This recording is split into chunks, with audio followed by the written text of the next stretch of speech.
ya timbo miaka 20 ili mtoto akapokea shahada ya degree hapo Pwani University. Nilikuwa napiga moyo konde nikisema ya kwamba hata ikiwa mimi nateseka na mavumbi, mtoto wangu afadhali asome, atakuja kunisaidia katika maisha ya usoni. Miaka yangu imeenda.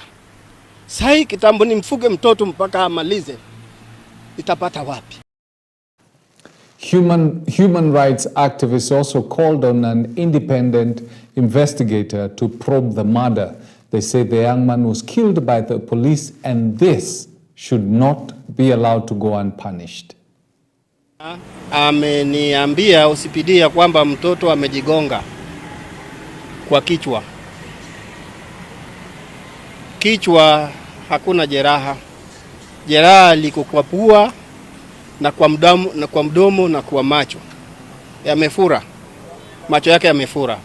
Wale waliopiga picha, wale wanaweza kwenda kushuhudia, wameona mwili ulivyo. Ni mtu amepigwa, aidha amesukumwa kuenda kwa ukuta, amepigishwa kwa ukuta, ama mtu amepigwa na kitu, kulingana na jinsi ambavyo ninaona. We are asking the questions. Tuliambiwa mambo ya extrajudicial killings na disappearances itakuwa mambo ya past. How is it that a father presents his son to the hands of the police yeye mwenyewe, and then within 24 hours the body is lying at city mortuary? Without a doubt, the police have a case to answer. We feel downplay. We know the work of our government is to protect us. We are the youth of this Kenya. The government needs to empower us, not kill us. Why kill a young man like that who has bright future? All of you have seen the way Albert's father is crying. What do you imagine the people at their place are going? We want to tell the government that the thing that the government are doing to the people, it's not allowed. The government has the right to protect us, not kill us. As youth of this nation, we are so disappointed with the government. That's what I can say. Yes, very disappointed, extremely disappointed with this government. In fact, if you are told to vote now, we'll vote out this government right now. I'm extremely... Central, aliniambia nenda wanapelekwa Central, nikwambia it's okay, you just relax. Tutakuja kesho tukuone. Initially we were to go and see Kevin Moinde, ako one of our influencers, pia alikuwa ameshikwa, about the same story yenye Albert amepass on, so alikuwa ameshikwa. So we were to come today leo as influencers, we were to come twende Kamkunji. So we talked. Albert akaniambia, he was asking me kama nishawashikwa, how the cell huko na venye huko. I told him the only thing utalaka huko hivyo ni freedom, but you'll be okay. Tomorrow morning tutakuja, then maybe by Monday ukipelekwa kotini we will be there. If ni mambo ya bail tutajua, as influencers tutachanga do. Natumai ningemuona huyo mkubwa, hata na mimi angeniua. Well, the politicians also had their say in the same, with DCP Deputy Party Head Cleophas Malala dismissing the claims by the police that Albert had killed himself. Nakumbuka jana kijana mdogo anaitwa Albert Ojwang. Yeye ameandika kitu kwa mtandao na ni mwalimu tu. Ameenda amechukuliwa na mapolisi, wamemshika kule police station, wamempiga, wamemuua, alafu sasa hivi wanasema kwamba ati huyo kijana alijigonga kichwa ndani ya police station. Mimi ningependa kuuliza William Ruto, wewe leo chukua hiyo kichwa yako ujigonge, uone kama unaweza jiua kwa kujigonga kichwa. Amemaliza shule university 2021, serikali hata haijampea kazi. Yani serikali yenyewe inamshika, inamtoa kwao nyumbani mbele ya wazazi wake, alafu kisha wanamuua. Niwaambie ya kwamba wajue tarehe 9 mwezi wa 8 2027 watajua ya kwamba true power belongs to the people of Kenya. Niwaambie viongozi, lazima tukomeshe hii serikali ambayo inaua Gen Z. Yani haijatosha waliwaua 25th of June 2024. Zaidi kila siku. Niwaulize, itatosha lini kuwaua vijana wetu? Wewe Mheshimiwa William Ruto, wachana na watoto wadogo. Leo ameshika kijana mdogo, ameweka yeye ndani, alafu wameua yeye akiwa ndani, wamesema ati kijana amejipigisha kwa ukuta. Wachana na vijana wadogo, pigana na wanaume wa rika yako, kama huyu Rigathi Gachagua na huyu Kalonzo Musyoka. Namna hiyo Nasema hivi watu wa Mtwapa, na machozi na kilio, vijana wote wa Kenya, tujitayarisha kwa silaha inaitwa kura, tujitayarisha kwa silaha inaitwa kupeleka Kasongo nyumbani, because enough is enough. Hatuwezi kuwa na rais anasimama mbele ya dunia mzima anasema adoption imeisha, na wiki hawezi isha kabla kijana hajauliwa. Mheshimiwa Rikiji, tumekasirika. Mheshimiwa Kalonzo, tumekasirika. Na tukikasirika hata nyinyi hamtatusimamisha, tutang'oa huyu mtu akwende. It is so painful. It is extremely painful. Tukiwa hapa Mtwapa, baba Albert ako police station analia machozi. Alafu tunasema tuko na serikali ya kuua vijana. Haiwezekani na haitawezekana. Well, I'm very glad that action has already been taken, that the OCS of Central Police Station, the officer on duty, actually all the officers on duty when the incident happened, and all the officers involved have been interdicted because there were calls for demonstrations to be held. I think should be the 9th, and I believe today is the 9th. There were calls to have demonstrations at Central Police Station today to protest the death of this young man. So it's very unfortunate. He was the only child, not just the only son, the only child. Pretty tough, huh? Former Deputy President Rigathi Gachagua has called on Central Organization of Trade Union Secretary General Francis Atwoli to expose the alleged misuse of National Social Security Fund resources.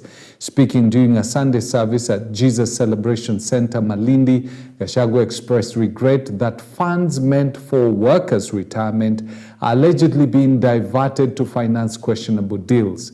He accused key figures of corruption, mismanagement, and siphoning NSSF money for personal gain. Shida pale mambo ya housing.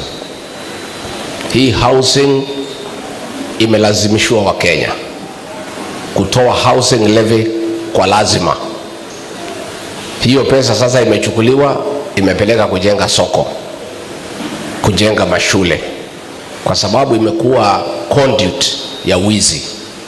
Na tumeshukuru kuona huyu Atwoli ameongea. Alikuwa amenyamaza kwa muda mrefu. Macho imefunguka. Na tunaomba ifunguke kabisa, kwa sababu pale katika NSSF ambaye yeye ni one of the trustees, pesa ya wafanyikazi wale ambaye wataenda retire imekuwa diverted kwenda kujenga Bomas of Kenya, ambaye ni project private ya watu wako pale na wale wako kwa serikali. Pesa ya NSSF inachukuliwa kwenda kujenga barabara kutoka Rironi kwenda Mau Summit. Kwa hivyo wafanyikazi wale wamestaafu hawatakuwa na nafasi ya kupata pesa zao wakati ukifaa. Kwa hivyo tungetaka wewe Bwana Atwoli, vile umeongea mambo ya housing, tungetaka pia tusikie sauti yako. Kwa nini pesa ya NSSF kinyume na sheria inachukuliwa kwenda kufanya miradi Bomas of Kenya na kwenda kujenga barabara? Sasa leo tuanza kusikia kutoka kwa wale walio serikalini ya kwamba pesa zenu za housing levy, hizi pesa ndio zimeanza kuporwa sasa. Hizi pesa ndio zimeanza kutumika vibaya. Pesa ambazo mlilazimishwa kulipa ili nyumba zijengwe, hazijengi nyumba tena. Tunaambiwa ndio sasa zinatumiwa kushika magavana wajengewe soko. Markets are a devolved function. Mimi nimekuwa waziri wa devolution. Wewe hawezi lazimishwa utoe ushuru wa nyumba iende ijenge soko. Tuambiwa kuna regulation sasa. Atwoli ameanza kupiga kelele, wanabadilisha. Na wabunge wetu tunaomba mukatae hii mambo, sababu hii fund inaenda kutumika sasa as a slash fund ambayo itafanya mambo mengi ambayo hayako kwenye sheria. All right, Nairobi Governor Johnson Sakaja has come out strongly against the Central Organization of Trade Unions and political leaders criticizing the government's affordable housing initiative, accusing them of misleading the public and ignoring the needs of ordinary Kenyans. Speaking during a church service at Church of Christ in Africa in Nairobi, where he accompanied President William Ruto, Sakaja defended the housing levy and the construction of markets within the housing program. He dismissed claims that the housing projects are unnecessary, arguing that such opposition mostly comes from leaders who are already enjoying a life of luxury. We're creating a place where mtu pali yuko asubuhi ukiamka mtoto wako anaenda shule ama aende kwa daycare, unaweza nunua kitu kwa soko, kukiwa na emergency kuna gari ya moto hapo, si ni kweli? Mtu akiwa mgonjwa kuna level 4. In fact, I want to thank you excellency because in Mukuru unatujengea level 4 hospital ambao unatupatia kama county government. Ile siku tulikuwa Mukuru, I think I've never seen a more beautiful day.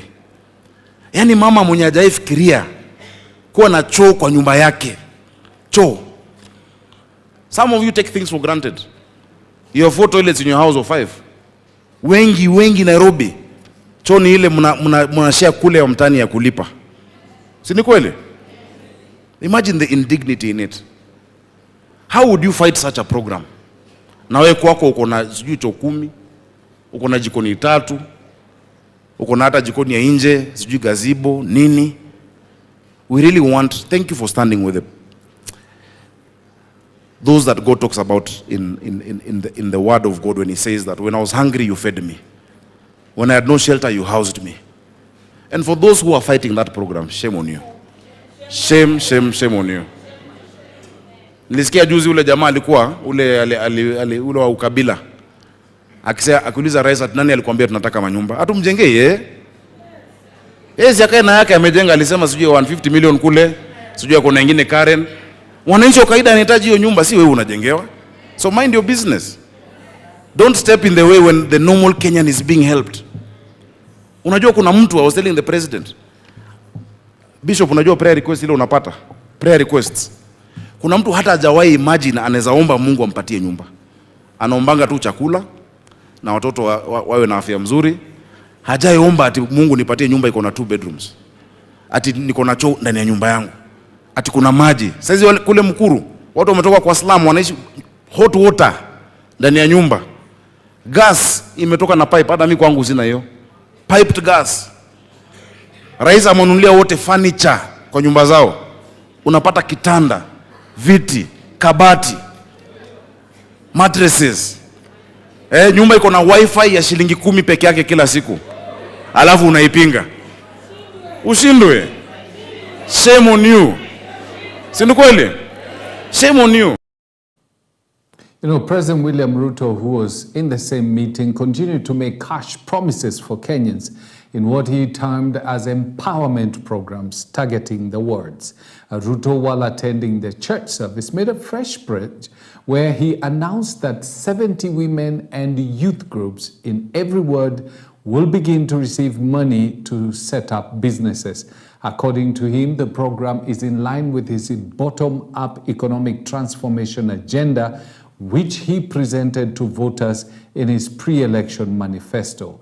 The head of state went on to castigate unnamed critics, saying their noise will not stop him from delivering his mandate. Kila ward tunatafuta vijana 70 wa kuwapatia vijana na kina mama 70 wa kuwapatia kila mmoja wao 50,000 ya kuendesha biashara. Sikizeni vizuri, nimesema vijana ama kina mama wafanya biashara 70 kila ward tuwapatie 50,000 ya kuendesha biashara. Tuko na program ya Climate Works ambayo itaajiri. Hiyo program ya biashara tutapata vijana 1,100 Kenya mzima wa kufanya kazi hiyo. So it's not just Nairobi alone, the whole country. Tutapata vijana 1,100 na kila kijana kwa hawa vijana 1,100 tutampatia 50,000 ya kuendesha biashara. Na kwa sababu mambo ni bottom up, si ndio? Si tunatafuta wale wako huko chini tuwainue, ama mnataka tufanye namna gani? Hawa wananipigia makelele, wengi wao wako huko juu, so wanipatie nafasi kidogo niinue wale wako chini, ndio tusonge mbele pamoja. Mimi nilikubaliana pia na hawa viongozi ya kwamba Nairobi hii tutaisafisha. Tayari tuko na project kubwa ya Nairobi Rivers Commission. Hii Nairobi River nitaisafisha, msijali hii, na niko na date ya kumaliza. Nilianzisha 2027 Januari tarehe 15 itakuwa imeisha. Yes. Na nimeweka pesa nyingi, almost 40 billion shillings kwa hiyo program, kwa sababu tunajenga sewage mpya, kwa sababu ile machitaka ndio inaharibu Nairobi. Manyumba inatembea kwa estate, sewage inafuja everywhere. So we must deal with the sewage system in Nairobi. And you know, all this was being said in church, and it's pretty interesting because I don't know what it is about Western Kenya, because for the last couple of years, very strange happenings have been, you know, occurring in that part of the... They gave us a guy called Jehovah Wanyonyi, who died. Jehovah Wanyonyi died. Okay? Then they gave us Yesu wa Tongeren. Now, there's a Mary and there's a Joseph.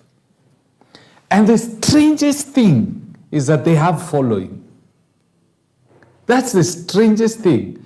I mean, this woman claims that a light appeared to her and told her that she's now Mary. So when is she going to give birth to Jesus, who has already been given birth to and is in heaven? Anyway, a woman in Busia has come out to claim that she has been chosen to be the mother of Jesus, Mary. Judith Nafula defected from the Catholic Church and claimed she had been called to be the mother of Jesus.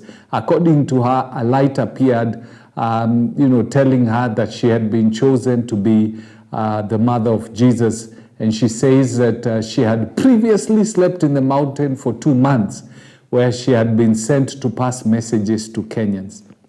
Her husband, this is a very confused old man, her husband, a gentleman called John Wehulo, said he received the news that his wife had been chosen to be the mother of Jesus with shock. He later says that after his wife was spoken to, he too was approached to be the father of Jesus. Other family members also attested to miracles she had allegedly performed, including healing people. I'd like to know what thing these guys are smoking, but watch this. Kama amelala. Sasa sauti ikaanza kutoka, nikaona anaamuka. Akaamuka kwa sababu alikuwa anaita Maria mdomo tatu. Ndiye akaamuka. Akauliza, ni nani Maria? Na ile sauti kamjibu. Kwa hivyo, na hiyo sauti wewe pia unasikiza? Mimi nilisikia, tulikuwa wawili. Mimi nilikuwa nasikia. Tulikuwa wawili kwa room. Sasa nikastuka. Kutoka saa hiyo mimi nikastuka sana, wakamwambia yeye ni Maria, na baada ya kumuongelesha tena wakarudi kwangu wakaniambia mimi ni Joseph. Pia mimi sikukubali, nikamuuliza Joseph imekujaje? Kwa sababu mimi naitwa John Ibrahim Wegu. You know, this is the most ridiculous story I've ever heard. It's so strange. It is really, really strange that my wife says that a light appeared to her and told her that she's Mary, the mother of Jesus. Now, Jesus has already been born. So how is she becoming Mary, the mother of Jesus? And then she has children. So obviously It's not going to be a virgin birth. And then this old man, this man just decides that he's going to believe his wife. Ati sasa yeye is hawa sasa ndio watu sijua. Anyway, deception is real. Let's take a short break. When we come back, we'll look at the newspapers. And then later on, we'll have a discussion on some of the things that are happening in this country, all right? Okay.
All right, let's check out the dailies, find out exactly what's happening. We start out with the Star newspaper.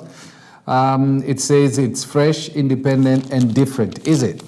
Now, school feeding, fertilizer, seed subsidy, varsity plans affected. CS Mbadi's budget to hurt farmers, school children. So the budget is going to affect all these areas. School feeding, fertilizer, seed subsidies, and university.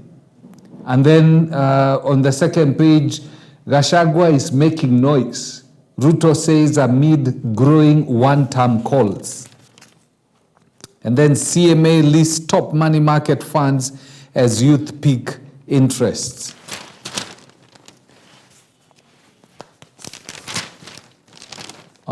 Then we got Trump here, says open for trade deal with Kenya as AGOA ends.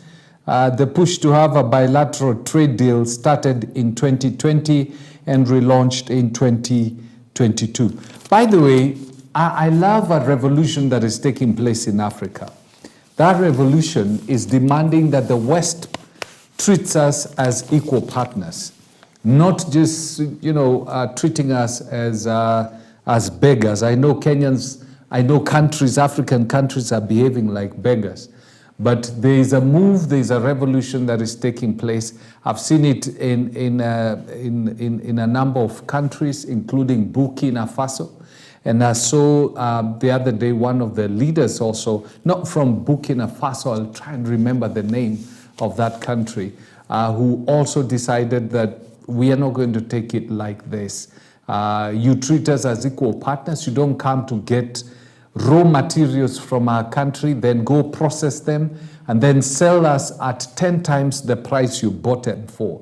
No, if you're going to take anything from our country, you take it when it has been processed. If you don't want it, hit the road, Jack, and don't come back no more, no more, no more, no more. Hit the road, Jack, and don't come back no more. Then we got the Daily Nation. Ruto hits 1,000 days. 1,000 days, that's 365. How many is that? 3 years. Yes, 3 years. 365. He's done 3 years now. And the economy, this is, they're giving him what you can call, they're rating his performance. Economy 4.7%, GDP growth. Kenya's GDP grew by 4.8 in 2022 and dropped to 4.7 in 2024. Inflation was 7.6 in 2022.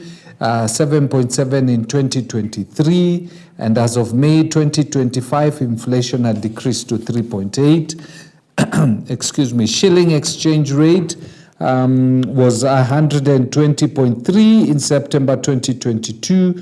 June 2025 is at 129.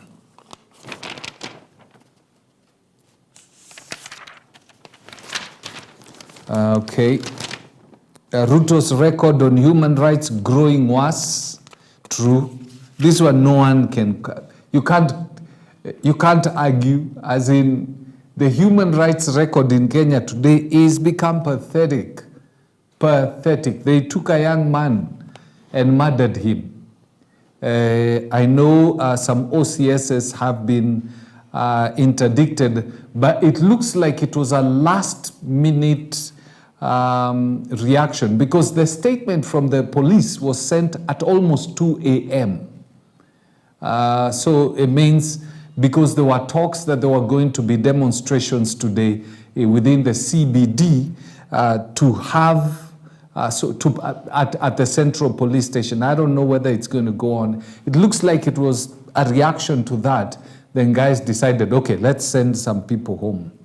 The church itself says some of the churches have refused to accept donation made by the president. Broken covenant? Question mark. Can the church forgive and love the president again? I really don't think the church hates the president. I just guess they don't want to be associated with some of the things that have been associated with the state level of corruption and that kind of stuff, because the citizenry whom the church ministers to are looking at the monies that come from some of these political leaders as the monies that are supposed to have gone into projects. Like now, the budget is going to affect the feeding project. Feeding program in primary school. Instead of giving these monies in church, because these monies are in millions, they would rather give that money to the project so that our kids can continue eating, because some of the children don't eat at home. Whatever they eat at school is the one and last meal, because their parents cannot afford. So senior school guidelines and selection pathway released. And then there's an interview with ODM Secretary General Edwin Sifuna, and he says Ruto does not deserve a second term. So hata yeye ni mtu wa one term. Tycoons caught up in 8.7 billion city commuter railway storm. Good, interesting story to read. I wonder what some of us as the tycoons are going to do. Gone with the wind. Ruto's 1,000 days littered with unkept sports promises. And then now we go to the Standard newspaper. Bro, I tell you, the Standard newspaper, the headlines, squeezy. Moto ya kuotea mbali. Killed by police. That's the headline. And then it has a picture of that young man called Ojwang. He was murdered by the police. This one, Meshach was literally murdered by the police. And they kept on saying that he hit his head on the wall of a... Really? Even when it comes to cover up, you need to use some common sense. There's another one also, another gentleman who had also posted on X against the Deputy Inspector General Police, just like Meshach, who was arrested, and by yesterday, he was still at Kamkunji Police Station. And so there is freedom of speech. If you call me a dog and I'm not a dog, why should that bother me? You know what I'm saying? If I call you, nikwambie wewe kikombe wewe. Why should it bother you? You don't turn into a cup, do you? Unless you're a cup, eh? That's the other thing. So let Kenya, we enjoy the freedom of speech guaranteed in the Constitution. Why are people getting so sensitive just because somebody has said something you don't like? This power, the power you have today, somebody had it yesterday. You know, you were not there yesterday. You were given this power. And tomorrow, somebody else will have it. So remember this, whatever you have today, whatever position you hold today, before you were there was somebody else. In the same way that guy left and you came, you will leave and somebody else will come and take over that position. From the presidency to the chief. Na nyumba kumi. Somebody was there before. Before President Ruto came, there was Uhuru Kenyatta. Before Uhuru Kenyatta, there was Mwai Kibaki. Before Mwai Kibaki, there was President Moi. Before Moi, there was Kenyatta. After Ruto, there's going to be another president. So what you do today, remember, there's coming a time you will not be in power to defend what you're doing now. And things are going to follow you. You don't kill people's children like that. And you think you're going to get away because you're in power. Police gave a laughable, this is what the Standard says. It says, police gave a laughable explanation in a fruitless cover-up after a youthful Kenyan died in their hands hours after arresting him in Homa Bay and transporting him to Nairobi. As inconsistencies emerged between their statement and witness accounts, the reason for the arrest said to be an insulting tweet against their boss revealed a growing pattern that points to existence of a bloodthirsty unit within the police, ready to kill for the state in a continuing frenzy of abuse of Kenyans. And it asks a question: who will save Kenyans? The interesting thing is that this young man's body was taken to city mortuary at 2 a.m. 2 a.m., meaning they had killed him before. It's such a sad, sad day in the history of this country. Then, ingei. Ingei is a Greek word for thieves. Kambas understand the Greek. Now you have a situation here where it is from vision to vultures. University of Nairobi's 18 billion STEM project in turmoil. What began as a dream, as a grand dream to elevate STEM training through a 18 billion French-backed center at the University of Nairobi, is now mired in vicious boardroom wars, stalled timelines, and leadership turmoil. And you can guess what it's all about. Money.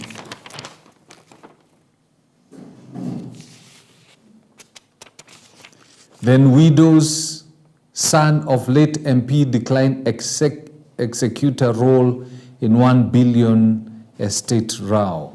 Philip Kamau, a 30-year inheritance saga continues as 3 widows and a son of the late MP Philip Kamau refused, declined to execute his will. Accepting the role would require them to distribute assets they currently benefit from exclusively.